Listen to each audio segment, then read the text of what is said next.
Welcome. We're excited to have you join us today. My name is John Lyons. I'm here with Pastor Alexander Bolotnikov and my good friend Savannah Carlson. Today, we want to ask the question, what happened in 1844 and why is it relevant to us? This is a very good question. And honestly, to me, I encountered this with my friend who asked me, what is different? I mean, here is 1844. Why does it matter? What does it, what does it mean to me personally? Because, it was interesting, my personal experience. I came to Andrews University, and I studied with late Dr. Gerhard Hasel, and that was the first, serious sanctuary class I took with him. And we went through all this analysis of comparison of Daniel 7, Daniel 8, because it's been a pretty challenging past 10 years. I refer to the 80s when a doctrine, I would say this way, a doctrine which we as an Adventist for many decades, and that's not the right way to do, but unfortunately we did it for many decades, just took straight from the Great Controversy book. And this doctrine was challenged, whether or not it stands on its leg based on the Bible. But basically, we had to start working from scratch. Gerhard Hasel was one of the scholars who met this challenge. He was one of the strongest, serious biblical scholars Seventh-day Adventist Church had. And I had such a privilege. I was only a couple years in the church, and I had a privilege to study under him. The only one caveat. Gerhard Hasel was German. Okay. So, in a way, we clicked. Sure. I studied physics, and, basically, I took this task as a mathematical problem. Sure. So that is how I had it until I met, I would say, straightforward American audience. And all my math went away, fell apart, because it wasn't talking to American audience. It was talking very well to a German-style European audience. But Sure. there's that cultural difference. Yeah. Yeah. Okay. So I'm just curious, when you guys, encounter, I'm pretty sure you heard this taught, correct? Yes. What's your impression about this? How easy or difficult for you to understand this concept? Let's just read this verse we're talking about, Daniel 8:14. Okay. He said to me, it will take 2,300 evenings and mornings. Then the sanctuary will be reconsecrated. So you're reading New International. New International. There will be a little differences here and there. I'll ask, I'm pretty sure you, John, have New American Standard. Yes, mine says properly restored. And of course, King James Version says cleansed. And King James Version says cleansed. So I'm pretty sure you heard and you read the chapters and the Great Controversy, one point and the other. So what's your general impression when you encounter these doctrines like this? I think I took more of the European approach, actually. I saw it as a puzzle, and there was I don't remember how old I was, but I was barely a teenager at the time. I had heard of, 1844, but it wasn't very prominent in my mind. And so when I saw this, I kind of made the same mistake that Miller did. I got really excited and I was like, wait a minute, I can calculate this. Is this when Jesus is coming back? But no man knows the day or the hour. How do I reconcile this? And then I got to the point, oh, this falls in the 1800s. Oh, right, 1844. I feel silly now, Sure. For me, where I focus is the sanctuary will be reconsecrated. What do we mean by that? And what does that mean for us now, today? Since clearly, if we use math, that date has been passed. Yes.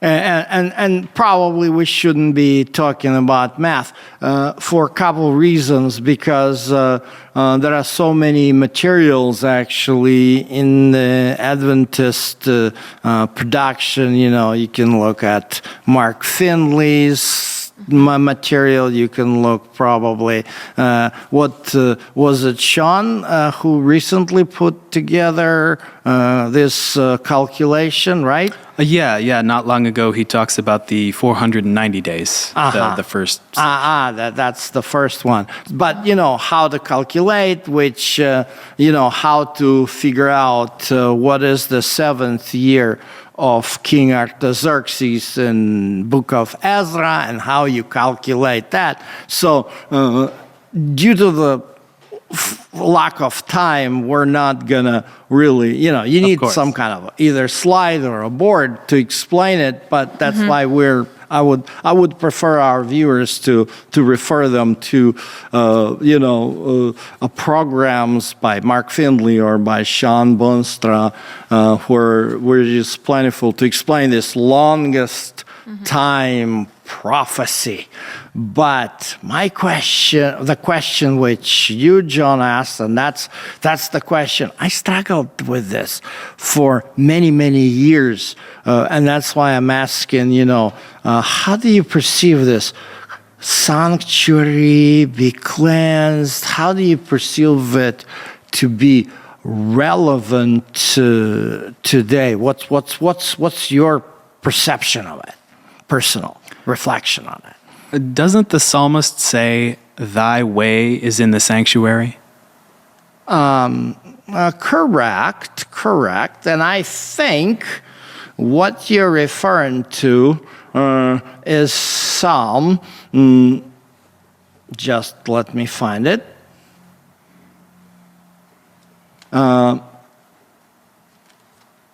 It's a psalm by Asaph.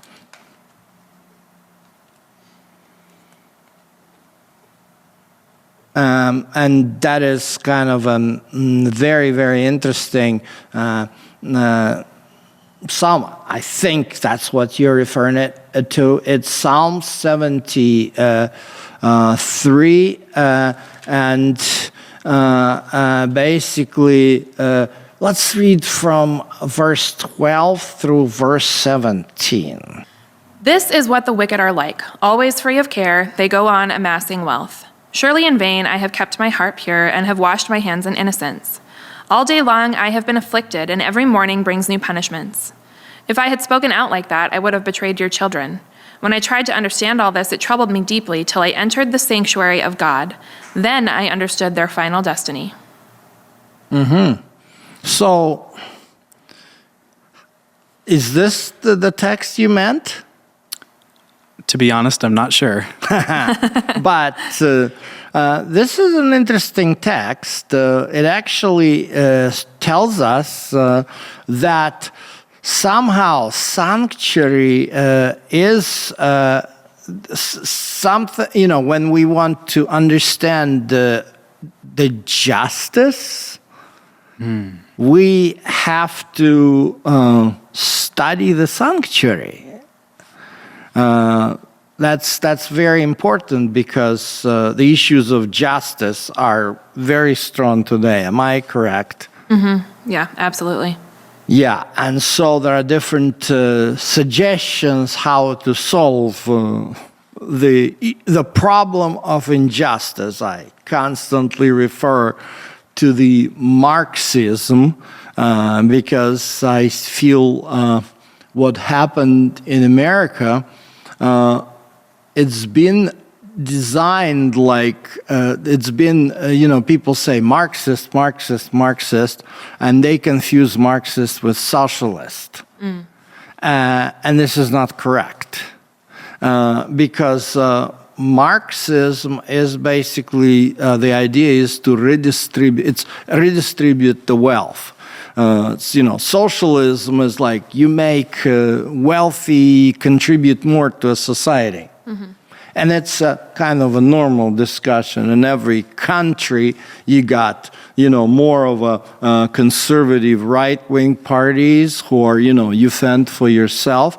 And you have what is called the Socialist Democratic Party, which is, we need to help the poor. How do we do it? Let the ones wealthy just contribute more through taxes. That's a normal discussion. So, in normal democratic country. We're looking at similar ideas, but the execution is different. Yes. Okay. Yes. But Marxism, which I have studied a lot, I have lived under Marxism. That's basically you take from the rich and you give it to the poor, but you actually don't give it to the poor.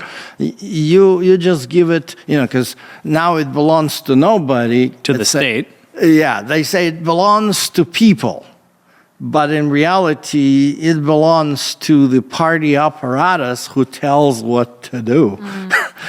So it's almost like there's an entirely different class that's been created then.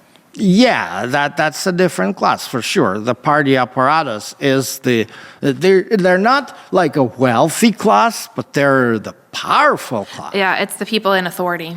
Yes. They have a power, and so this is often how people fall into this. Especially sometimes I see that TikTok is using a straightforward Marxist propaganda, covering up for fighting against the injustice. Sure.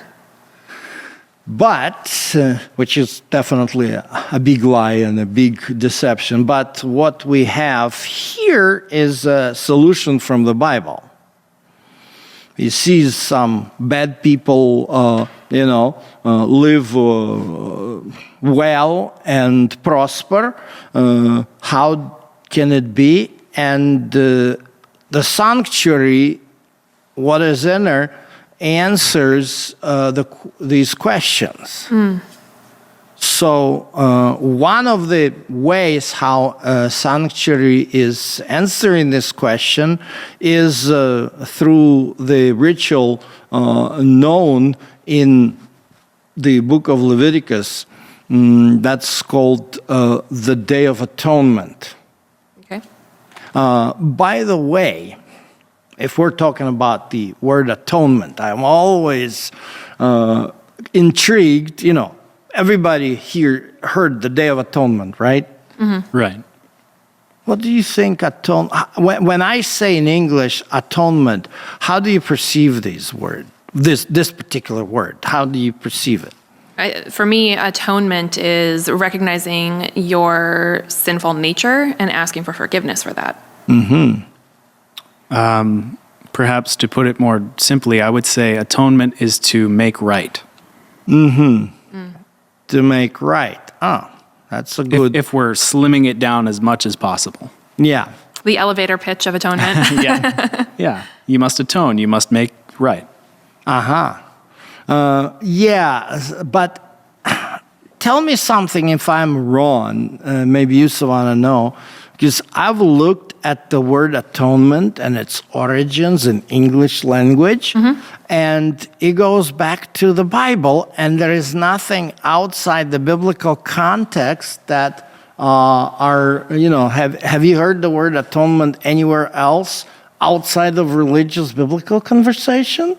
I think that the word is being co-opted, actually, outside of religion now. And it is being correlated with justice, like our conversation earlier, where when you are found guilty, you have to atone for the guilty action that you took. So sometimes we think of like someone who's been convicted of a crime, they're atoning for that crime by going to jail or doing workhouse duty or whatever that is.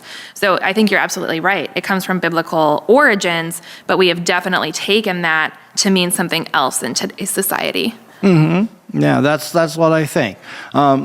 You see, why I asked this question, because I was intrigued by the origin of this word in English language, because the translators from Hebrew back in the time of translation of King James Bible, the early 17th century, they basically, in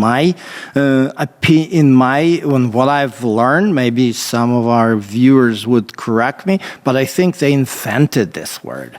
I think the word atonement just didn't exist in the English language before that. And they invented it because they had a hard time understanding the Hebrew concept, which is called Kippur. Okay. As in Yom Kippur? Yes, Yom Kippur. Yeah, that's exactly right. The Kippur, Kippur, it's the verb is, but let's just use a noun, Kippur. And that's something which is very, very serious concept. And the Bible, the book of Leviticus, defines the concept of Kippur to us in Leviticus 10:17. And that's kind of a story when Moses has, to deal with a situation which occurred after, Nadab and Abihu, the story, what happened to them, right? Right. So they died because they went drunk into the sanctuary, and their brothers basically, they got scared. They didn't do the sacrifices correctly, and they haven't properly sacrificed the sin offering. And according to the ordinance, the sin offering, the meat of the sin offering must be eaten by the priests. And today we ask why, and verse 17, Leviticus 10, explains it. Why didn't you eat the sin offering in the sanctuary area? It is most holy. It was given to you to take away the guilt of the community by making atonement for them before the Lord. Good. You see how it goes? Take away the guilt. So these two lines in Hebrew, take away the guilt, make an atonement, is basically one line explains the other. So in the Bible, the concept of atonement, it's extremely important. It's like atonement is something like is taken away the guilt from the person. It's like, I don't know, different personalities, but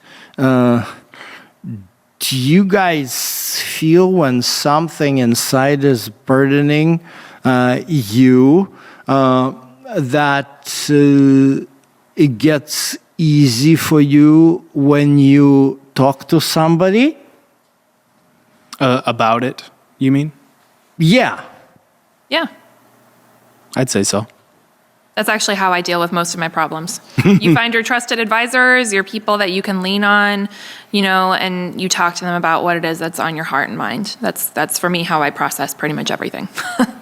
Yeah, and it gets, when you are under a serious stress and you talk to somebody, doesn't get a little bit easier? Yes. So that's exactly the concept. So what the sanctuary is actually teaching us, that's what's the most important part here. What sanctuary is actually teaching us on the using that kind of society, you're dealing with a society of cattle herders. Right. So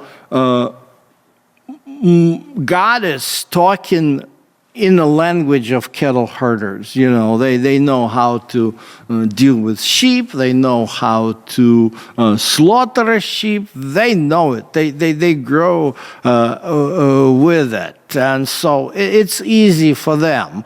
And so when we read about the sanctuary, we have to kind of have it in mind and basically understand that this is the culture and make proper conclusions, bridging this cultural and time gaps. And so basically the concept of the atonement,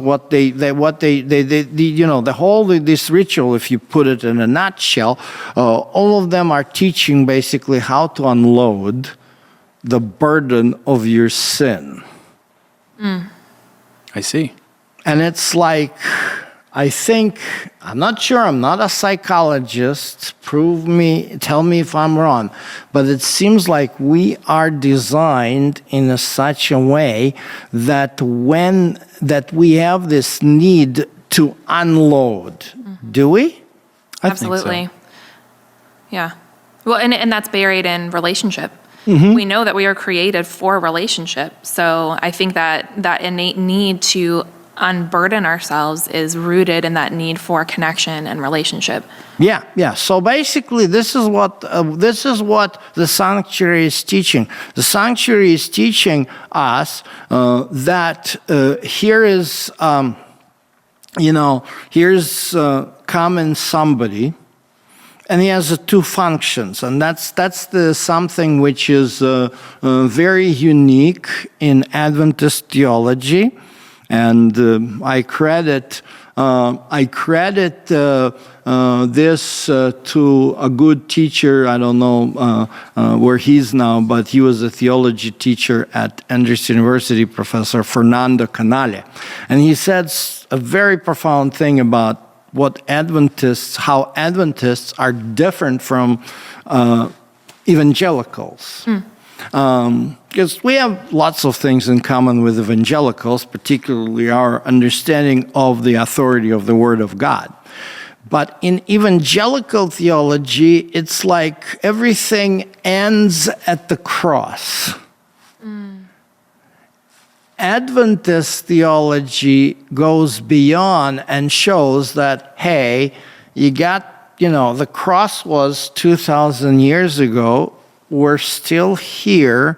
What is happening? There's something which is happening after the cross, that we're still here. Because if there wasn't, Jesus would have come back. Right. Yeah. And that really brings us back to the question we asked at the beginning, right? Based on our Daniel chapter 8, verse 14, where we're talking about the 2,300 evenings and mornings, and then the sanctuary being reconsecrated. I don't remember what your verse said. Not cleansed, but properly restored. Properly restored. And now I would like you to look and see if your edition has a note. In Daniel 8? In Daniel 8. Take a look. Because I know in my computer there is a note. Do you have a note on this particular properly restored? I do not. Okay. So the note which I say, I have it on New American Standard Bible here in my computer, and I know this is an absolutely correct note, and this particular word created lots of the biggest debate or even a controversy. I don't like the fact that it went into the controversy, but unfortunately, that's this word which New American Standard Bible translates as properly restored. But if I click here on my note here, it says vindicated. Oh. That's even more different. Yeah. I'm going to need you to spell that out for me. What is the significance of vindicated in this context? So vindicated to me is like saying you've cleared someone or something of wrongdoing. So in the context of our conversation earlier, where we said the sanctuary is where we are taking away the guilt of others by eating the sacrifices, is that how this ties in? That it's taking away that guilt or something? Yes, very good, because we have two aspects. What we are discovering now, we have two aspects of the sanctuary. Number one, what we studied just in the book of Leviticus, sanctuary is the model to demonstrate how Jesus, being the high priest, takes away our guilt and help us to unload, this unburden our guilt. That's how he does. That's his function of the high priest, which is definitely that's how the Bible teaches what happened beyond the cross. Because cross is just Jesus took the punishment of the world upon himself. We know that. He was the sacrifice. Yeah. On the cross, we were forgiven. But for being forgiven does not change us. And when we look at the model of the earthly sanctuary, that altar where that sacrifice happens is not even in the holy place. We haven't even gotten that far yet, right? Yeah, exactly right. See, when we are forgiven, it's great. The problem is it's similar like if you have a pain, you take Advil. But as soon as the Advil wears off, the pain comes back. You treat the symptom rather than the affliction. Right. So when we ask for forgiveness, we are not actually getting at the root of the problem, which is our nature to sin. And the best way to deal, this is what the Bible teaches, and this is like, I don't know, I always make an analogy to an Alcoholic Anonymous. Okay. This is one of the greatest examples how they work, because I know many alcoholics who drink and then they feel guilty and they ask for forgiveness, but then the urge comes back. So it's not taking the drink, it's having the desire to drink that is the problem. Yeah. So how did they do this? They come together to the group and they talk to each other. The more they talk to each other, the more they unburden, the more it helps relieve the urge. And this helps in many ways. Pornography addicts, the same way, on and on and on and on. This works, and the sanctuary, in today, this is how the sanctuary is built. But this is, as you notice, Savannah, this is one part, unburden the sins. But when we look at Psalm 73, we see the solution to the problem of evil and injustice. So sanctuary has a double function. The function of saving from sins, soteriological or salvific function for us, and the function of taking of justice, legal. So when we look at the context of Daniel 8:14, we need to kind of we need to read a little bit into the context here, and let's just read verses 9 through 11. Out of one of them came another horn, which started small but grew in power to the south and to the east and toward the beautiful land. It grew until it reached the host of the heavens, and it threw some of the starry host down to the earth and trampled on them. It set itself up to be as great as the commander of the army of the Lord. It took away the daily sacrifice from the Lord, and his sanctuary was thrown down. So I'm not gonna let's not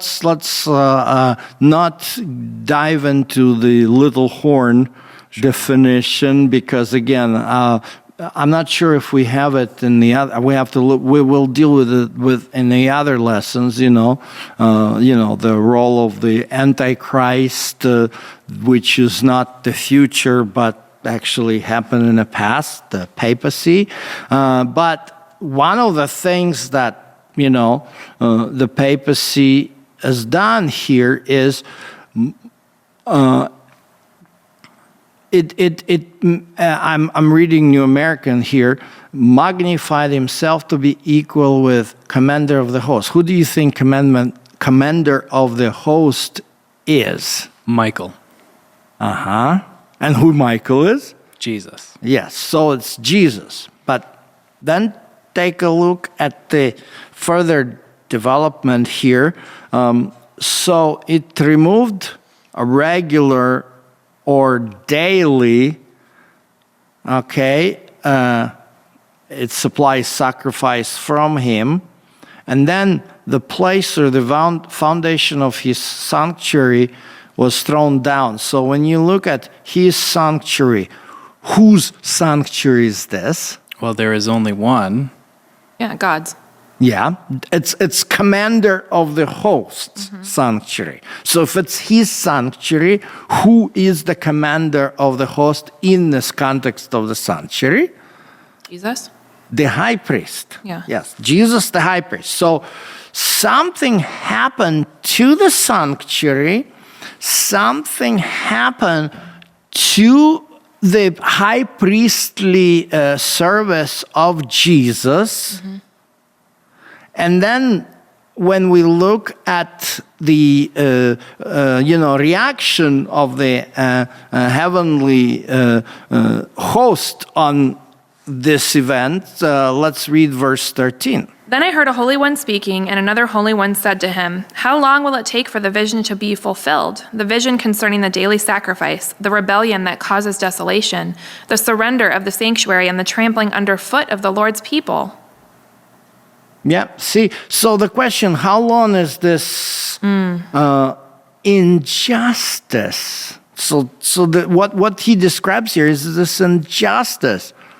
And so when it's talking about sanctuary will be properly restored or vindicated, it is showing a different side of the sanctuary. So people often focus on literalistic understanding, Jesus entering the Holy of Holies, 1844. And it's not wrong. In fact, can you just read quickly Revelation 11:19? Then God's temple in heaven was opened, and within his temple was seen the ark of his covenant. And there came flashes of lightning, rumblings, peals of thunder, an earthquake, and a severe hailstorm.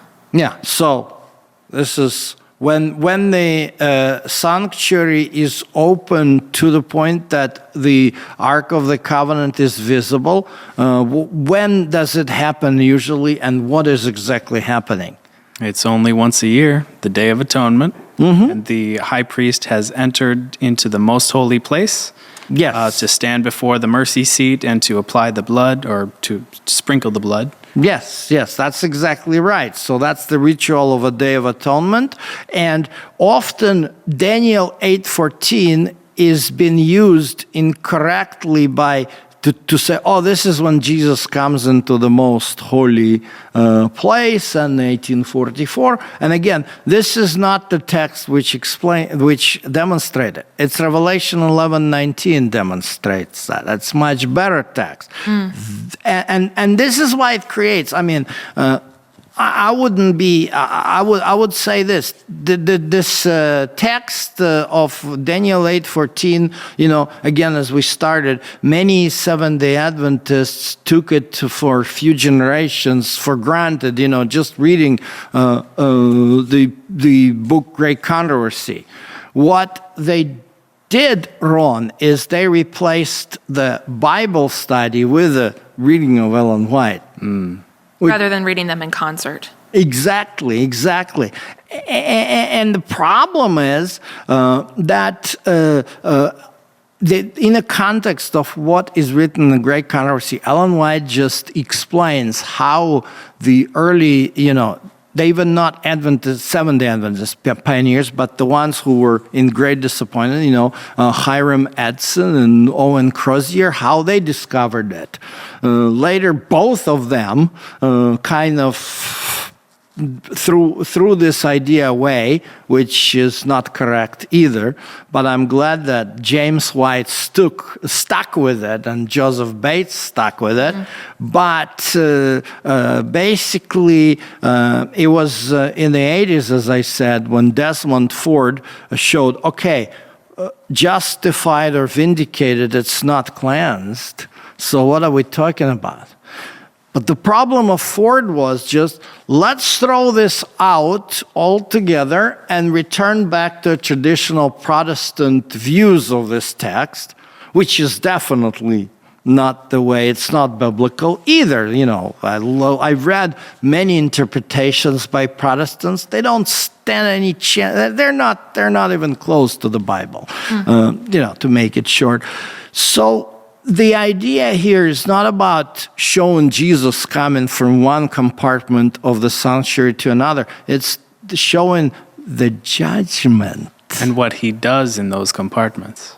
Yeah, the judgment, the vindication, the judgment.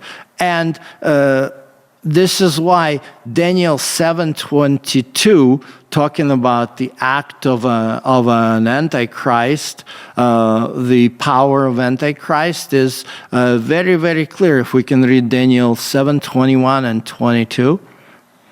As I watched, this horn was waging war against the holy people and defeating them, until the Ancient of Days came and pronounced judgment in favor of the holy people of the Most High, and the time came when they possessed the kingdom.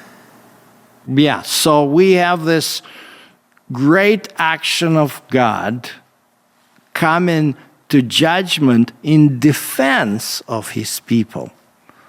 That's often is being overlooked when we talk about the pre-Advent judgment. But it is Daniel 7, it talks about pre-Advent judgment. So Daniel 7, to make it short, Daniel 7 first introduces the concept of pre-Advent judgment, whereas Daniel 8 just tells us when this is going to happen. And yes, it is in 1844 that this judgment started, and what this judgment does, this judgment in heaven basically removes oppressive power that for 12 and a half plus centuries did not allow the real gospel to be spread around the world. And so let's just quickly read about this oppressive power, verse 25 and 26 of Daniel 7. He will speak against the Most High and oppress his holy people and try to change the set times and the laws. The holy people will be delivered into his hands for a time, times and half a time. But the court will sit, and his power will be taken away and completely destroyed forever. Yeah, as you can see, the purpose of the court is not to kind of go through our, like we often like to say, investigative judgment, people grew up fearing this, but we shouldn't be fearing this. It's not about digging through our dirty laundry. It's about protecting us from oppression so that we could freely preach the gospel. The court takes away the oppressive power of the Antichrist, and that's the good news of the pre-Advent judgment. So when we think about 1844, then we're talking about the tearing down of religious oppression through religious organizations saying, no, you have to get your forgiveness through a person or an entity. And also we're talking about the establishment of a democracy where religious freedom has really taken hold. We talked earlier about Marxism and socialism. Yeah, Marxism versus socialism. And then in the context of this prophecy, we see the tearing down of religious oppression because we have that democracy being fully established, and now people have the freedom to express religion and to preach the gospel truth that previously was oppressed by this tearing down of the sanctuary. Yeah, nobody's going to burn you at the stake when you preach the gospel now. That's why beginning of the judgment as a part of three angels' message, that's a everlasting gospel. That's a great news. Well, thank you for helping us to understand what makes this great news so great, and for showing us this process on a deeper level, and certainly a level that is different from a lot of what I've heard before. We hope that you learned things as well. Please leave a comment. We always love your engagement, and we will be happy to see you next time.